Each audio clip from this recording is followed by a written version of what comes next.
Going live, Rick. We're going live. Here we are live. We really need like some fanfare music, I think. Something just to bring it in. Just like some music. I might do that actually. I think next week we will come in with a bit of theme music, I think. Something appropriate to the show. Something.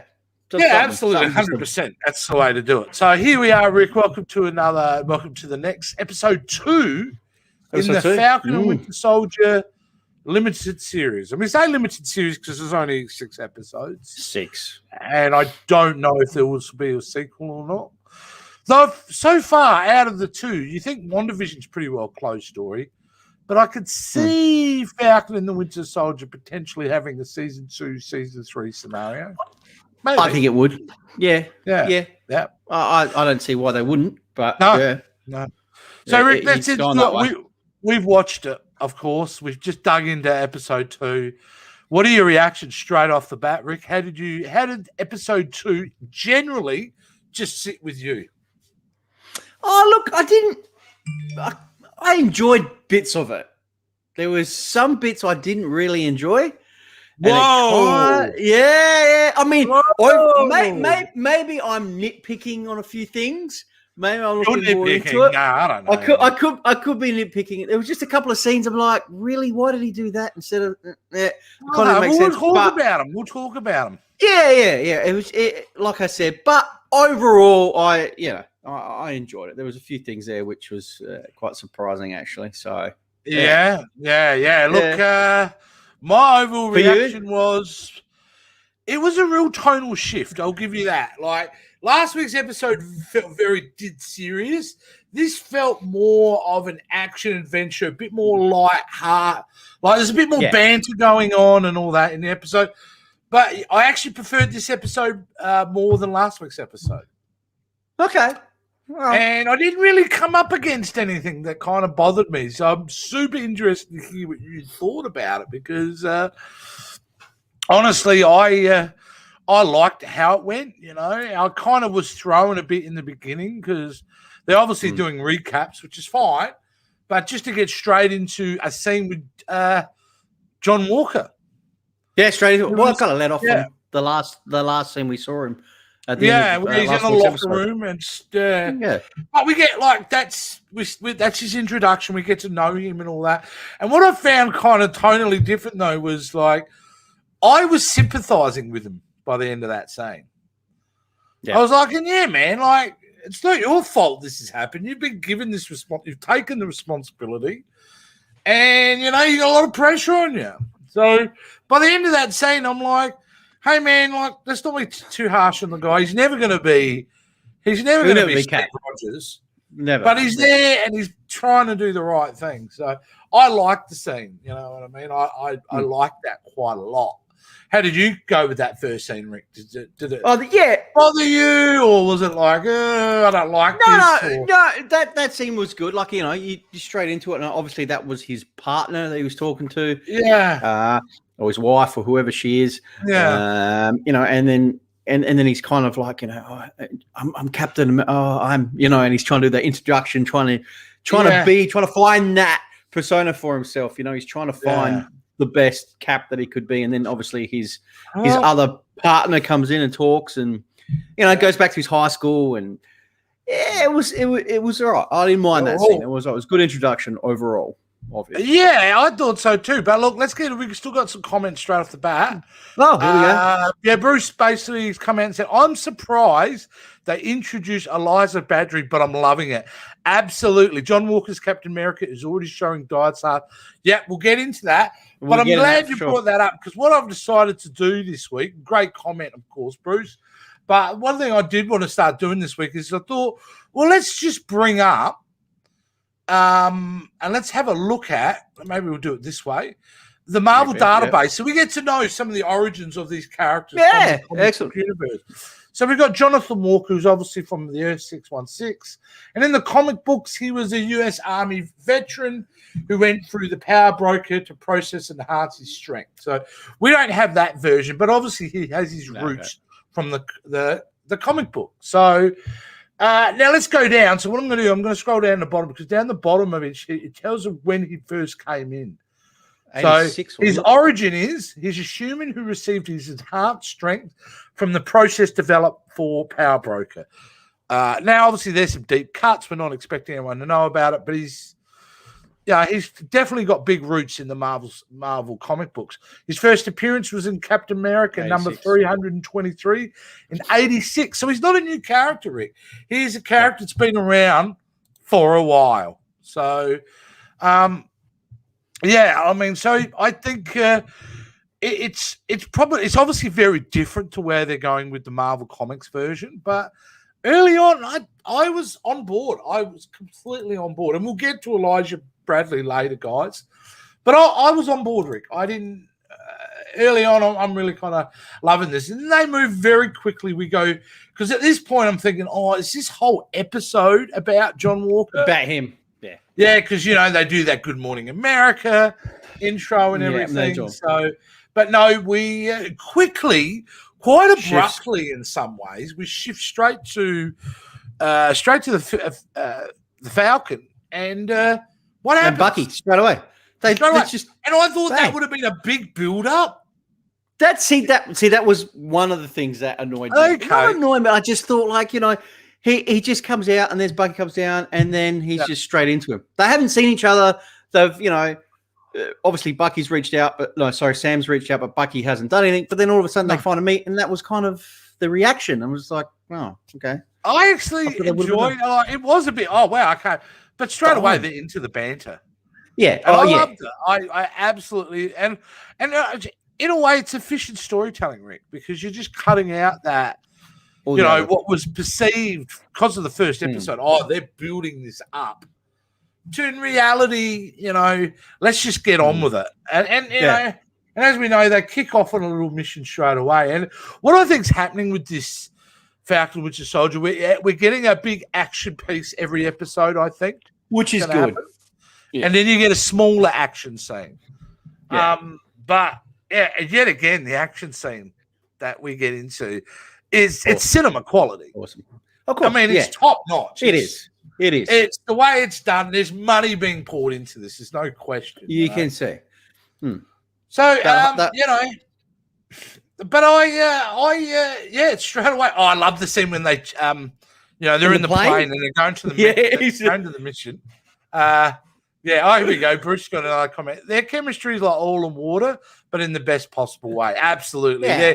They've got a real buddy cop sense about them. And the banter is just so good. They've got history.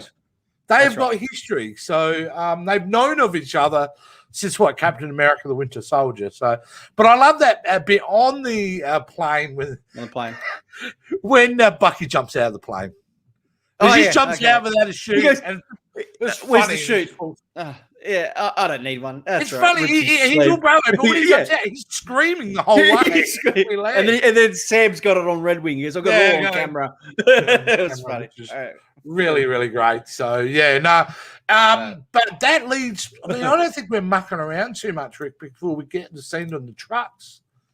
Aren't we basically there in a second? That's pretty much. Yeah, well, they go in and then they go into that, building or whatever. Yeah, the warehouse. The warehouse, their superhuman strength. And then they see him, little banter still there, because Bucky wants to go straight in because he can see two people and then, and then. But that seems important too because we get to see that. In last episode, we saw one of the flag smashers who seemed to have, he was strong. Strength. He was, But straight away from that scene, we get introduced to the fact there are multiple strong, like clearly have had some sort of serum. Which makes the action scene even more impressive than I initially thought because, they're not just battling against guys they could pick up and throw 100 meters. They're going against literal people of the same strength, For those who are wondering, the young girl who seems to be the leader of the Flag Smashers, and which is actually known, if I go back to here, the Marvel version of that was actually... Here we go. I'm going to add that. There we go. Carl Morgenthau. That's who she's playing. A version of that. So just to know, it does have its roots in Marvel Comics. Of course, every character they do generally has a form. Yeah. So let's go down to the bottom. Her origin is human. Place of death. I didn't realize that place. That seems very dark, doesn't it? But, back in 1985, December of 85, in Captain America number 312, they appeared. But in this, obviously, it's interpreted as a young girl. That young girl, by the way, had a role in Solo, a Star Wars story. So just for those nerds out there those out there who like the Star Wars? The Star Wars fans out there? And you have Star Wars fans watching? Like Solo, you really have to be a diehard fan, let's face it. You know that. But anyway, it was great. So because you think she's a hostage and straight away.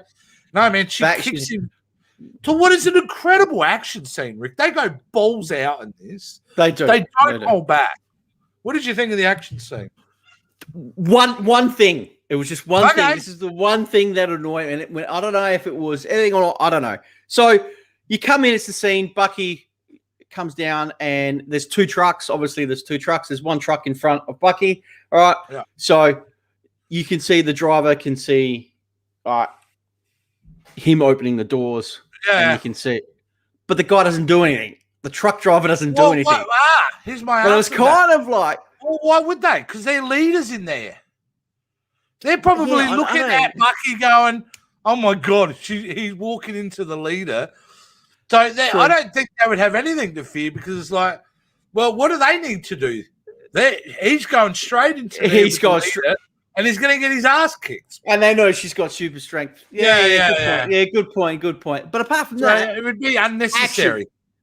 Action because what was the truck going to do? Ram him? And if it rammed him, that could cause a crash to the first truck. True. Have I answered that well enough? You've answered that correct. Thank you, Jace. I appreciate that, mate. That's it. But there you go. But after that action, I can't speak highly enough of that action scene because it's fun, it's electric, it's exciting, it's something different. My actual favorite bit was when Falcon goes under and saves him. Under the truck. I love that gag. That's that little so good. Kick your ass. And then he just really, saves it. I love it. It's so cool. So good. But it really was really. Oh, look, I could just go on about that scene all night. Let's not. Did you like it when Cap came down though? Like the whole. Yeah, that's what I wanted to move on to. We get basically from a chopper above. We get the new Captain America and his offsider kind of coming to the rescue. And the question I have, is he superpowered or is he just really good athlete? Because I know he's really good with the shield and all that, but a couple of times I'm thinking he seems to be taking the hits really well. Yeah, but when he had that interview with Good Morning America and he was saying, because he said he doesn't have strength and all that hit, but he shows that little montage of him working the shield and that. He's just average normal guy. He's just an average normal guy. Yeah. So, I mean, he took some punches. To me, but He took some punches. Yeah. Well, Bruce again is back. He's obviously contributing really well tonight. Thanks, buddy. I have a funny feeling that because she stole from the power broker will connect to John Walker and his partner and give them the serum to use them as pawns. Interesting theory. And what he's alluding to with the power broker there, Rick, is the fact that, remember, she gets a text message when they find refuge. You stole something from me. Yeah, I'm going to find you. I'm going to kill you. And I think you're probably, in the right ballpark there. I mean, I think, honestly, the whole thing leads to we get Hydra is back in some form. Oh, Hydra's definitely in there, for sure. So there's something, for sure. But, back to the episode. Straight after that action scene, we move straight into I think it's a pretty cool scene where they're walking along the road, bit of banter back and forward. But this is the first time they actually, John Walker pulls up and is trying to connect with them. And I do feel for John Walker at this stage.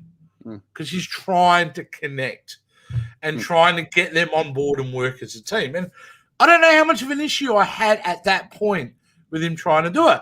And to be honest with you, watching it first time, I thought they were being a little bit dicks about it, both Falcon and the Winter Soldier. Yeah, I'll just put it out there. That's how I felt at the time. So of course, of course they're going to be like that because Steve was everything to him, and someone's just come along and taken his shield and his so they're not persona. really kind of willing to go. And I suppose how it went down was pretty harsh, wasn't it? I mean, he did the right thing. He gave it to the to the Smithsonian, and then the government to turn their back on him. And then to do that, it's a pretty horrid thing. And I think maybe they're not as angry in John Walker at that point than they are about I think Bucky is. The government doing it. I think Bucky's just trying Bucky's got more of a problem. Yeah. We get to the reasons why later in the episode too, which I thought was really good. But we basically moved to a scene where we introduce... Now, Rick, when we go to the scene at... I don't even know which city it's in, but we go and meet the old man. Yep. Did you know about this character beforehand? No. I did. No. I knew of him. No. And I was really shocked they went down this way. Now, I'll go back to the share screen to show you who I'm talking about. And Bruce brought him up earlier. And, of course, we're talking about Eliza Bradley. Right? And in the comic books, he was a.k.a. the Black Captain America. Okay. And he was one of 300 African-American soldiers who was used as test subjects at Camp Cather, part of Project Rebirth attempt to recreate the super soldier serum. So that's where his background comes from in regards to the comic books. And if we go down, just get rid of that. We'll go back down to the bottom of his profile here.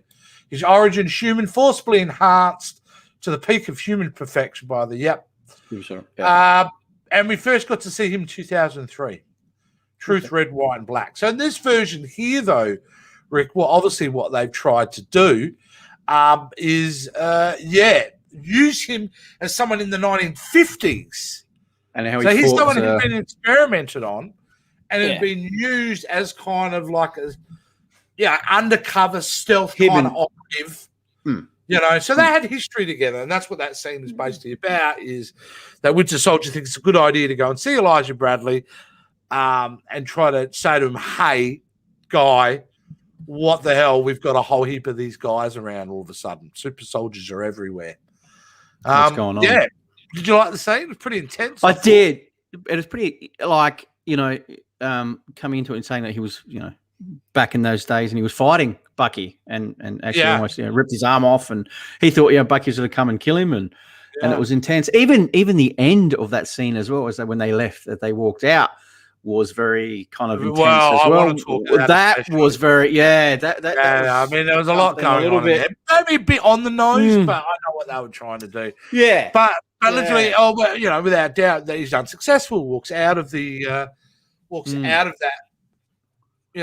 Chance to try to sort something out, getting kicked out, and Falcon's pretty upset at this point. He's got the question that we had this guy running around for decades and nobody knew about it. I love that bit of dialogue because he's calling it out. What the hell? We thought it was just Cap. And then you come along, and then we've got this Eliza Bradley from decades before, and we've got all these... No one knew about it. So Sam's world is in a way is getting turned upside down as a character, and he's frustrated.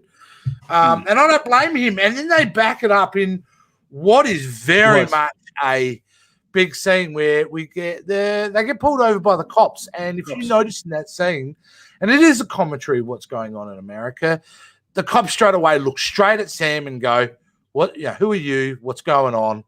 Didn't even look really at Bucky. Then they said to Bucky, "Are you all right? Is this guy just bothering you or whatever?" Yeah, very. There's a very real scene and a commentary. I'm surprised they've done it. So, but then you get another cop car pulling in as well. So there's, Bruce is on fire tonight, mate. He keeps dropping wisdom left, right, and center. And the story of Elijah Bradley corresponds to the real life story of the Tuskegee Spirit. I did not know that, but. Thanks, Bruce. Now that you brought that up, I absolutely can see parallels. So I don't know if we've seen the last of that character in this show too. I have a feeling he may have another comeback. So, but yeah, we got some real politically heavy stuff at that point. Hey, no, the episode does shift tonally quite a bit, I think, at times. But I'm loving every minute of it. You know, I'm really loving every minute of it. So after that scene, he gets arrested and comes up to one of my favorite. That's a great scene. Great scene. And they get dragged into the psychologist after they get bailed out by. They get bailed out by the new Captain America. The new Cap. That's worth talking about. But that whole scene within the psychologist, and you have to get. Oh, so good, so good.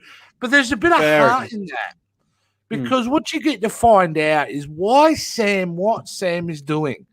Because for him, the fact that Sam gave up the shield really, really rattled Bucky. Because for him, he goes, well, if Captain was wrong about you, then maybe Captain was wrong about me.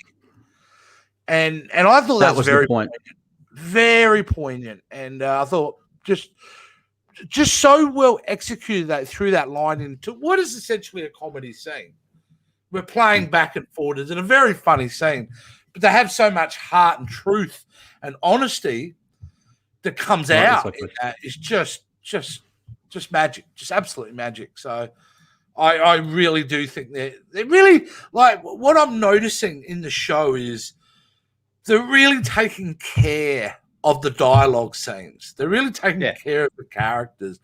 I can feel a real sense of care and depth in the writing. So it's really good. It's really, really good. But we come to another great scene straight afterwards where they've been bailed out of jail. Right? Bucky's been bailed out. They walk out there and they come across John Walker and his what do we call him? Sidekick. Do we call him Cap? It's kind of weird calling him Cap. Do we just say New Cap, or do we say Walker? Just and then he's just a bit of arrogance on him. As he's bailing him out.